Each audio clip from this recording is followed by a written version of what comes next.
చర్చికి వెళ్ళినంత మాత్రాన క్రిస్టియన్ కాదన్నారు పివి సునీల్. క్రిస్టియన్ పేరు ఉన్నంత మాత్రాన క్రిస్టియన్ కాదు అన్నారు ఆయన. అయితే మతం మారిన ఎస్సీలు రిజర్వేషన్లకు అర్హత కోల్పోతారన్నారు రఘురామకృష్ణరాజు.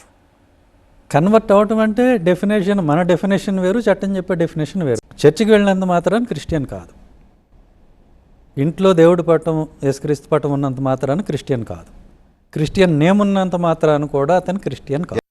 మనకు అనుకూలంగా ఉన్నదాన్ని వాడుకోవటం తప్పు కాదు కదా. దళిత్ అనేది లేకపోతే ఎస్సీ అనేది ఏ బేసిస్ మీద గుర్తించాలి, మూలం అది కదా.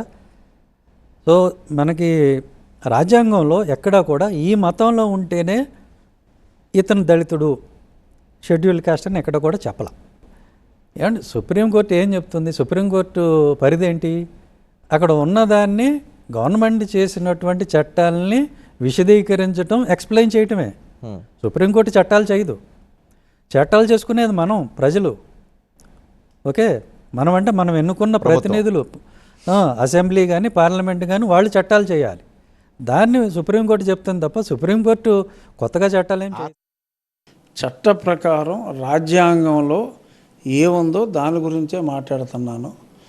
మతం మారిన వారు, మతం మారిన షెడ్యూల్డ్ తరగతిలో ఆ షెడ్యూల్లో మెన్షన్ చేయబడి రిజర్వేషన్స్ బెనిఫిట్కి అర్హత ఉండి మతం మారితే ఆ బెనిఫిట్లు ఉండవు అనేది రాజ్యాంగంలో పొందుపరిచారు. ఆ రాజ్యాంగంలో పొందుపరచడం తప్పు.